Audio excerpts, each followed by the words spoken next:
Good morning, West Shore. I am Judy Montgomery, one of your worship associates. John Ewell was supposed to be up here this morning, but he and Jane are home with COVID. Yeah, they're not as sick as we might be afraid. Okay, I am grateful to be a part of West Shore because it is a spiritual home for all who are in sympathy with Unitarian Universalist principles and values, regardless of religious background, age, ability, race, ethnicity, gender identity, or sexual orientation. We strive to be an anti-racist, anti-oppressive, multicultural community. We welcome you to embrace these values as well. A special welcome to newcomers. If you're here in person, be sure to stop by the Welcome Center out in the hallway if you haven't already. If you've joined via the live stream, our membership and engagement coordinator, Diane Alcorn, would love to reach out to you. Her contact information is being added to the chat as we speak. A special welcome to our guest speaker this morning, Cara Mia. Today is the third time Cara has been at West Shore. They are a practicing witch and pagan living on Erie land, now called Cleveland, Ohio. Cara has been making videos about modern paganism and witchcraft since 2008. Cara is part of the reclaiming tradition of witchcraft, an inclusive and anti-racist tradition bridging the worlds of spirituality and social justice. She enjoys educating the public at the Buckland Museum of Witchcraft and Magic in Cleveland's Old Brooklyn neighborhood. I would also like to welcome our music director, David Blazer, back, and acknowledge and thank our tech team for today, Christine and Bob. Please see the weekly e-news that is sent out by email on Fridays to learn about events and activities going on this week in our community. One congregant update is member Terry Polnasic is home from rehab and is receiving hospice care. She would welcome cards and notes at her home address, which is in the e-news. And we send birthday wishes to our senior members who turned 80 or more this month. They're Linda Beebe, Pat Despins, Dorothy Fowler, and Charles Grossman. Happy birthday to those members. And once again, welcome. We're glad you're here.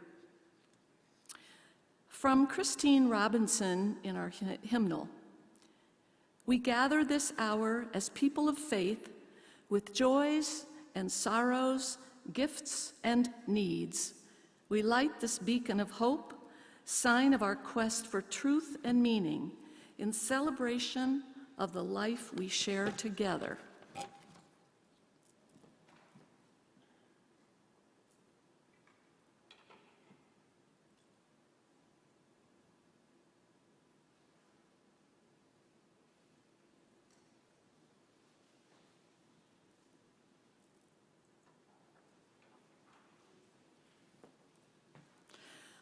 Let us witness to the unity of our spirit by saying together our unison affirmation words.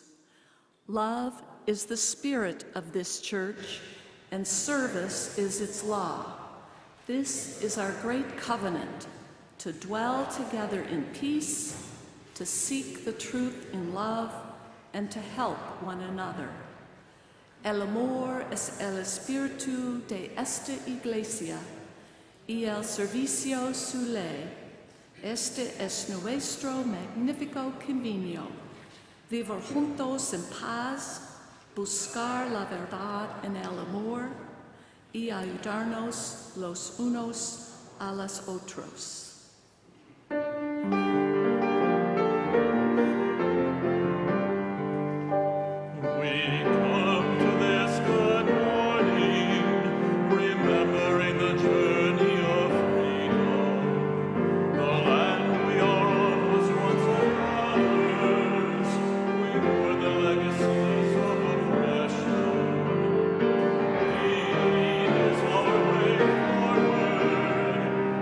Joy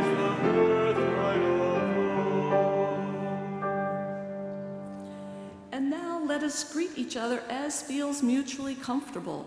If you like, you might include in your greeting a wave at the folks at home.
And now we turn to our first hymn of the day, number 38, Morning Has Broken. Please stand as you are willing and able.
And now I get to share John's reflection. Our guest speaker today is going to speak about the integration and discovery stories of the self. As I was pondering this subject, I couldn't help but revisit the sermon on the authentic self and our quest for self-clarity. I suddenly thought of Charles Dickens' novel, Great Expectations. The plot line introduces us to Pip, an orphan living with his strict and often cruel sister and her husband, Joe Gargery. Joe is a blacksmith, and it appears Pip will grow up and become a smithy as well. One stormy night, Pip befriends and helps an escaped convict, Abel Magwitch, never turning him in. Well, Magwitch is caught, and life returns to dull normal. Pip ages and is resigned to be a blacksmith, but dreams of a different yet unreachable future. He falls in love with Estella, a child and later a woman far above Pip's class.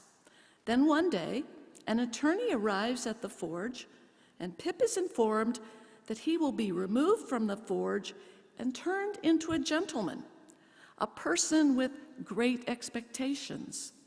Funds provided by a secret and anonymous benefactor, convict Magwitch. The self changes.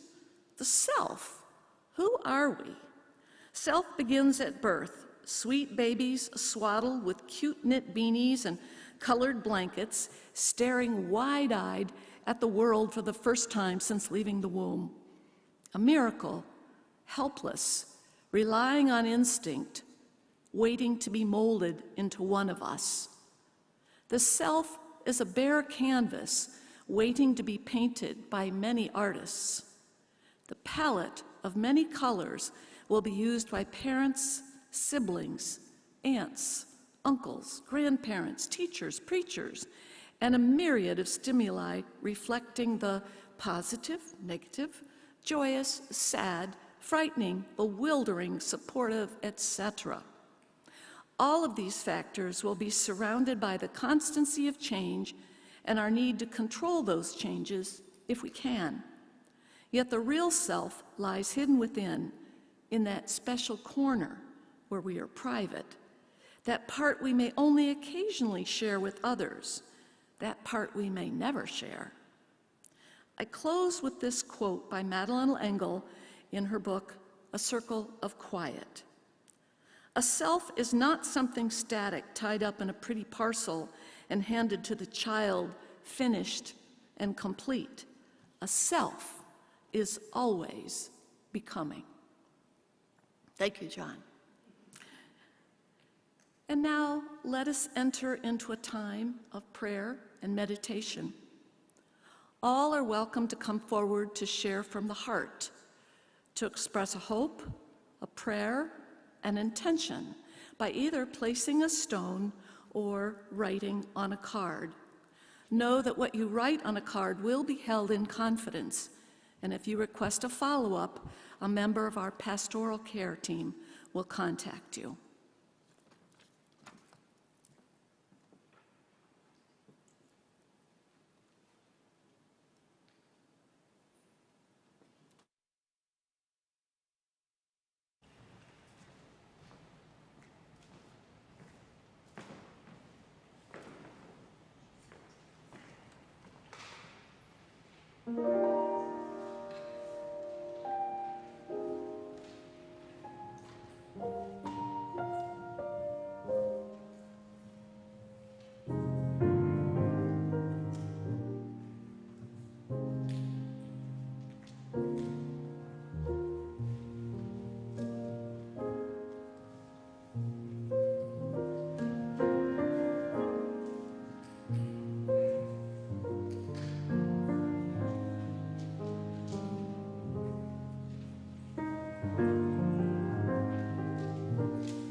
So here are the sorrows and joys of our hearts, which I will take into my meditation this week and pray for all that is our life.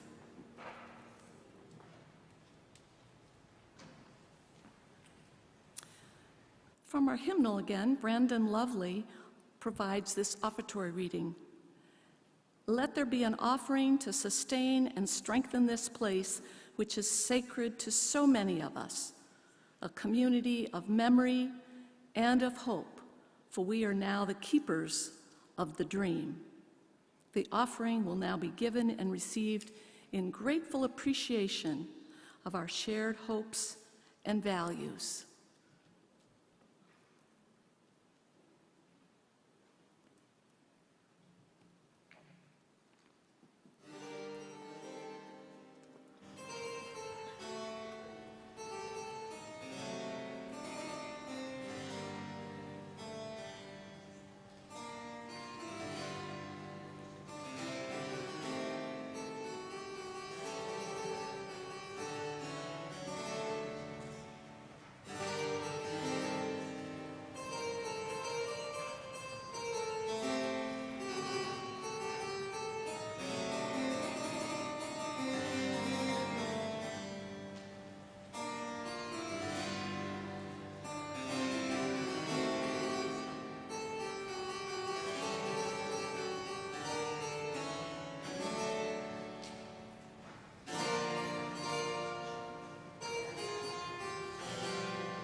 Good morning. Happy to be back at West Shore for a third time. I got an official guest speaker name tag today, y'all. I'll be back. Thank you, Diane, for making that for me today. This morning, I want to tell you a story about how this sermon came to be and how other stories were added within it. Last month, June being Pride Month, I was reading this anthology called Queer Magic: Power Beyond Boundaries. It's a collection of essays and art pertaining to the power and magic of queerness, both in personal identity and as a socio-political standing in opposition to the culturally accepted norm, quote unquote. In one essay, I came across this quote from the Gospel of Thomas, an extra-canonical work of sayings. Of course, there are different translations of all of these things, but the quote as printed said this: "If you bring forth what is within you, what you bring forth will save you. If you do not bring forth what is within you, what you do not bring forth will destroy you." Because it came from this anthology, of course, I'm thinking of this in terms of queerness, of coming out, of being yourself. We have to be allowed to be our whole true selves, to bring forth who we really are. Otherwise, keeping things bottled up, hiding and denying who you are will destroy you, as it says. This is the struggle of coming out, not only as LGBTQ+, but for any identity we each may hold that feels like it is standing in opposition to the accepted norm of whatever the given situation may be. It might be sexuality or gender, or it might be religion or politics or any other deeply held personal belief. This inspired me to do this service about the self and identity. And one of the first things that came up for me when thinking of that is the concept of the three selves in reclaiming and fairy tradition, which are a foundational belief that shows up a lot in the reading and teaching of those traditions. Reclaiming witchcraft is my tradition, but it is derived in part from fairy, spelled F-E-R-I in this case, sometimes called the Anderson fairy tradition, after Victor and Cara Anderson, who were its founders and initial teachers. So we will talk about that in a moment, but I also thought of this insert, which is in your order of service, the Johari window, to which I was introduced in an online workshop that was hosted by two non-binary witches, talking about the magic of self. They were talking about identity, self-discovery, and the hopeful eventuality of self-acceptance.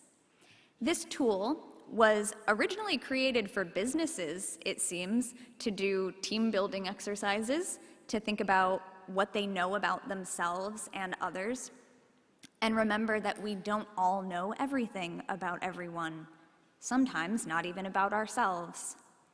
This 2x2 grid shows the intersections between what is known to us, to the self, what is known to others, what is not known to the self, and what is not known to others. So the 4 blocks that we see have different names. Open self describes that which is known to us and known to others. We know it and we share it openly. Hidden self is what we know but keep from others, the things that are private only to ourselves. Blind self is their term for what others know about us that we cannot yet see. In other words, we are blind to it. It is obvious to everyone else, but to ask us, we would say, no, no, of course not. Blind self. And the unknown self describes aspects that no one knows about us, not even ourselves. This brings up the idea that there are many parts of ourselves, some that we know and some that we don't, some that others know about us and some that they don't, either because we've chosen not to share or because we don't even know about it to share in the first place. There are hidden aspects of the self, undiscovered pieces to the puzzle. So in reclaiming and fairy traditions, we have the concept of the 3 selves. There are different names for them in different traditions, or that are used by different teachers. But usually in my experience, we call them younger self or child self, talking self, and deep self or God self. One fairy initiate and teacher, T. Thorne Coyle, calls younger self sticky one, and deep self or God self the sacred dove. All of these are beautiful names, and each name reveals a little bit about how each teacher or tradition views these individual parts. I'm going to try to give you a basic idea of how this concept is used in these traditions. So younger self is our most foundational, one might say, primal nature. It is that place of instinct, of innocence, exploration, as yet unaffected by society. Talking self is our conscious mind, the parts of us that communicate in words and ideas, that interact with the world and with other people on a daily basis. Deep self, or God self, is our deep inner nature that is connected to the divine. Some traditions might call this higher self, but for us, this divine nature is not just above and beyond and outside of us. It exists deep within us as well. Deep self conveys the depth of inner knowing, so I like this term. And the idea of how we work with these parts of the self is that younger self works in the realm of play, of imagination, of images, sensation, movement. We connect the most with younger self through our senses and getting into our body. Talking self, being mostly in our heads and in our mind and our intellect, often gets in the way of younger self. When we experience some amazing, magical things in life, younger self might say, "Wow, that's amazing," while talking self is telling us all kinds of things that we've learned from other people. Maybe it's saying, "Wait, that can't be real," or "I don't believe in that." But deep self, God self, the divine, is best accessed through younger self. So the tools that we use in ritual are those that appeal to this child self. Dancing, singing, drumming, chanting, lighting candles, smelling incense, and so on are all things that activate and appeal to our younger selves and allow us to reach deeper self. We have to bypass talking self with all of its doubts and hang-ups, its logic. Not everything is logical. Not everything will make sense. But if it works, if it helps us achieve some connection with the divine, that's all that matters. So that's how we think about ritual and magic as ways to access deep self through younger self. But it's important to note that we need all of those parts. Talking self is what allows us to communicate our experiences to others, to share what we've learned, to teach, to build community and connection with each other. Victor Anderson, one of the founders of Anderson Ferry, was known to say, "God is self, and self is God, and God is a person like myself." Sit with that for a moment. God is self. Self is God.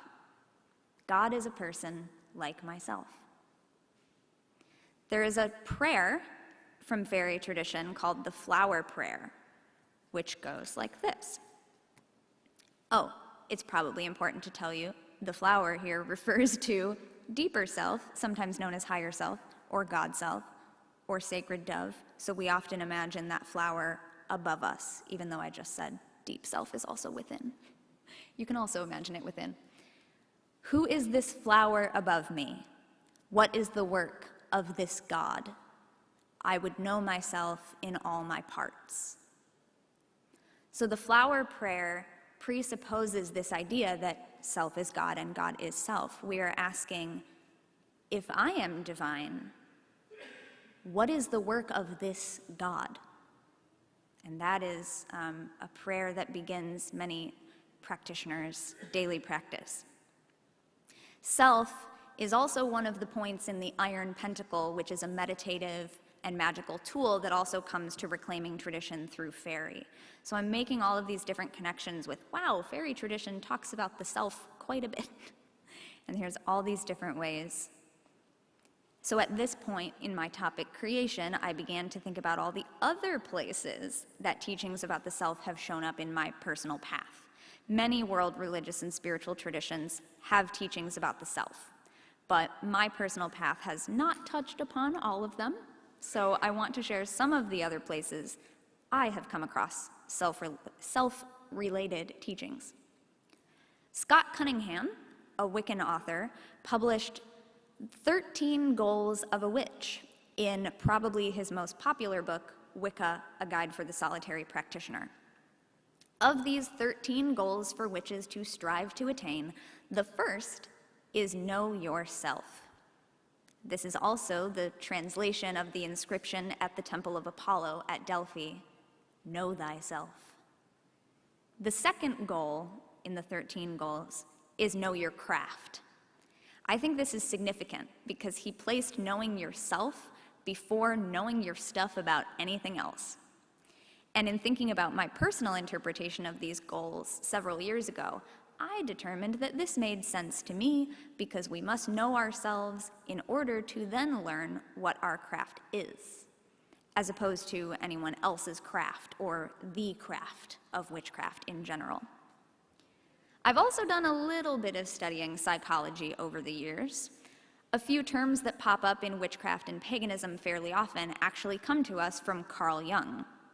One is the idea of the collective unconscious, that though we are separate beings, or seem to be, There is some connection between the unconsciousness of many that allows us to somehow have shared knowing. Another term that comes to us from Jung is synchronicity, which I often cite as one of my favorite ways that magic manifests in my life. Known as a causal connecting principle, or sometimes people say meaningful coincidence, synchronicity is the idea that two or more events that are to all appearances unrelated or unlikely to occur together, nonetheless do occur in connection with one another, and that connection has meaning, at least to the person who experiences it. When you think about someone who you haven't seen or talked to in a while, and then suddenly you get a phone call from them, when there's no reason you would have been expecting that call, that's a synchronous moment. Another example that happened to me recently was hearing someone use a term in conversation that I had never heard before. Then later the same day, I picked up the book that I'm currently reading and found that exact same term on the very next page. For those of you who might be more into tarot cards, more than once in my life, I have drawn a tarot card for the day and later had the exact scene depicted on that card play out in real life.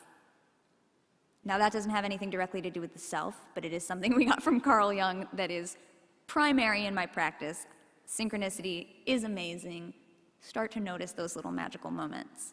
But the third thing that we get from Jung that mainly applies to conversations about the self is the idea of the shadow. This again deals with there being multiple parts of the self and integrating those parts to create a healthy, whole self. The shadow, in Jung's model, refers to aspects of the unconscious that our conscious mind, we could say talking self, to use that terminology again, does not like, does not want to admit to or own. So we end up repressing or denying those parts of ourselves. Contrary to what some think, the shadow is not just made up of so-called negative qualities. It's anything that we don't consciously integrate, anything we repress and deny. Some people repress perfectly good parts of themselves because something in their life, society, upbringing, something from their family or peers or media, or even just something from within themselves has made them not want to be that thing. So that thing, whatever it is, ends up in the shadow.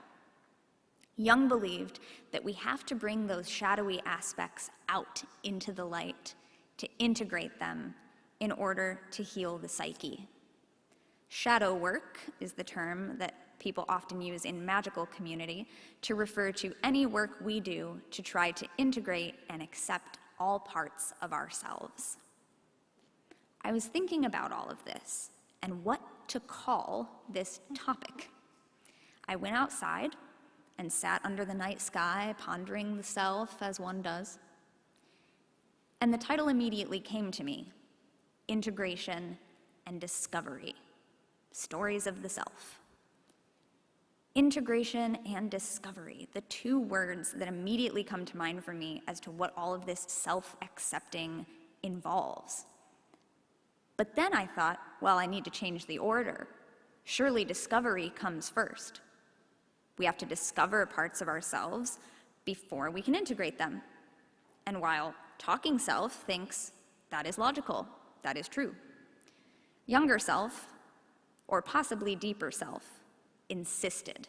The title is Integration and Discovery, in that order. So I began to ask myself the question, does discovery have to come first? Can we integrate before we have discovered? Now I think the answer to that is yes. At least in a way, we absolutely can. If you remember the flower prayer, it ends with a statement of intention. I would know myself in all my parts. A lot of magical practice involves setting an intention. This prayer shows that we can set the intention to know all parts of ourself before we necessarily know what those parts even are. Plus, Looking back at the Johari window, we must remember that some parts of the self might not be known to us, but they are known to other people, meaning that they already exist and are noticeable, just not to us. There's a story I've heard, and I couldn't remember it exactly. I tried looking it up, but I couldn't find the exact one. It's about monks of some tradition, and their leader tells them that one among them is the Savior, or the Messiah, or the Enlightened One. The terminology depends on the exact tradition the story is coming from. But they don't say who it is. And as a result of that, everyone goes about treating the others with increased respect and care. But they also treat themselves better too, because for all they know, it could be them. There's a similar story from Italian folklore that I know a little bit better. And there are multiple versions of this story too, but this is the one I like. It's about Befana, a kindly old Italian witch grandmother figure, what we might call a streganona. And the story is actually a Christmas-related story, which is why a lot of people think, why is this a story you like as a witch? Well, she's a little old witch from Italy. And the story goes, her day is also Epiphany, by the way. Epiphany is also known as Befana's day. Fun fact, the story goes, the three wise men were on their way to visit the baby Jesus, and they got lost. And they found Befana's home. She was outside sweeping the path. And they asked Befana for directions. Where do we find the Christ child? Befana tried to give them instructions. It was kind of complicated. They said, well, why don't you just come with us? She said, oh, I would love to do that. I have a gift for them as well, but I have far too many chores. You go on ahead. I'll catch up. So she gave them the best instructions that she could and sent them on their way. Later that day, her chores finished, Befana set out to follow them. Well, the instructions were pretty complicated. She got lost as well, and spent the rest of her time searching for this child. Never knowing if she had found the right place, Befana instead, with her bag of magic, continuously gave gifts to every child she came across. Because she didn't know which one was the blessed child, she treated every child as though it could be them.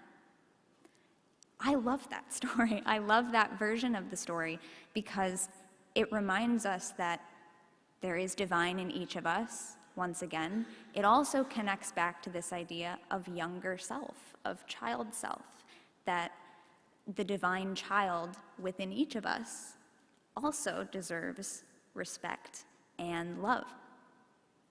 Another tidbit from a story that stuck with me, I didn't double check, but I believe it is from The Last Unicorn. My apologies if it's not. But the line is, the witch knows more than she knows she knows. And that stuck with me. It stuck with me ever since as a reminder that some things are hidden, but that doesn't mean they aren't there. We need to keep looking. We might say, I don't know, and we actually do, but the knowledge is so deep down, we just need some other way to access it. So this is a reminder to me that my knowledge and wisdom goes further than my consciousness realizes. The witch knows more than she knows she knows. That's the quote from the book, anyway. But since witch is not a gendered term, and anyone can be a witch, it would be more inclusive to say, the witch knows more than they know they know. In my previous story about the monks, I also used they-them pronouns for everyone because I don't know the genders of those monks. I wanted to note that briefly because I use both they-them and she-her pronouns. You might have noticed that in my bio that Judy read as well.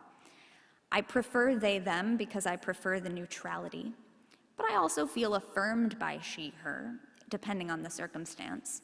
It doesn't not feel like me, but they-them feels more like me.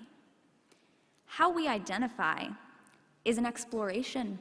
It's a personal journey, and yet so much of how we identify is often determined by other people. It takes a while for people to discover how they relate to themselves and decide how they want to relate to others. Pronouns are part of our identity, how we present ourselves to the world. So many things about us, we don't get that choice. Even I had this experience. We go out into the world, people look at me and make assumptions, and we do that even unknowingly to others. We look at people and we think, surely this must be so. We assign identities to people. Choosing our pronouns is another way, in addition to getting to choose the name we want to go by, that we tell the world who we are. And, as John's reflection pointed out, these ways can change. Identity is not static. As we grow and learn more about ourselves, the ways that we want to be known, the things that we want to be called, may change. Another aspect of this in magical community, in paganism and witchcraft, is the concept of taking a magic or a craft name. Now, this started out, story goes, as a safety measure, so that when people were going out and accusing folks of being witches during trials, if you were captured and interrogated, you couldn't give the identity of any of your fellow coveners because you didn't know their real names. You only knew them by false names. So it was a protective measure. In modern times, it's also a protective measure in that sometimes people want to talk about their religious identity, their path as a witch, or whatever is standing in opposition to the norm, in online spaces, for example, but they don't want to give their given name because it may be connected to a job or, some other way that they don't want to be identified, just in case that identity is not accepted in the rest of their lives. But there's also the concept of choosing a name that we do want other people to know because it's how we want to be identified, whether it's a nickname or just the name you were given by someone else never really felt like you. We have the power to choose, and we have the power to change. So the Gospel of Thomas said, if what you do not bring forth, what was the quote? You all have it, I don't have it in front of me. It's up here, let me scroll up. If you bring forth what is within you, what you bring forth will save you. If you do not bring forth what is within you, what you do not bring forth will destroy you. This is a pretty intense warning. It's also a charge to be yourself, to try to discover yourself, and if you can, to find the people with whom you feel comfortable being yourself. I want to close with a quote from His Holiness the Dalai Lama, who also talks a lot about the self. True enlightenment is nothing but the nature of one's own self being fully realized. May we all fully realize ourselves. Blessed be.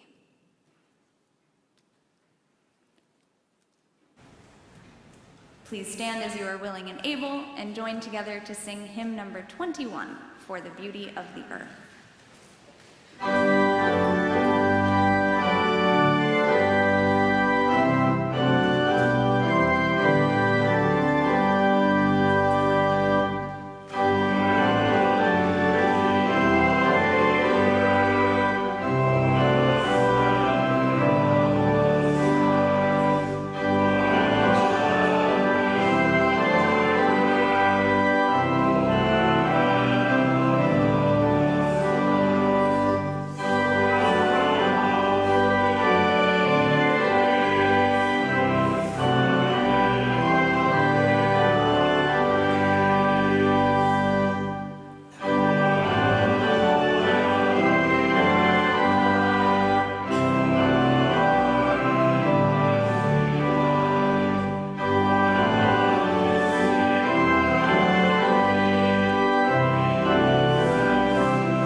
Now, those of you at home, bring your chalice close to extinguish it as I extinguish the chalice here.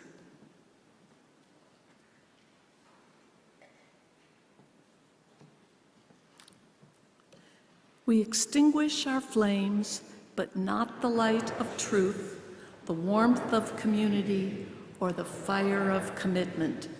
These we carry with us until we meet again.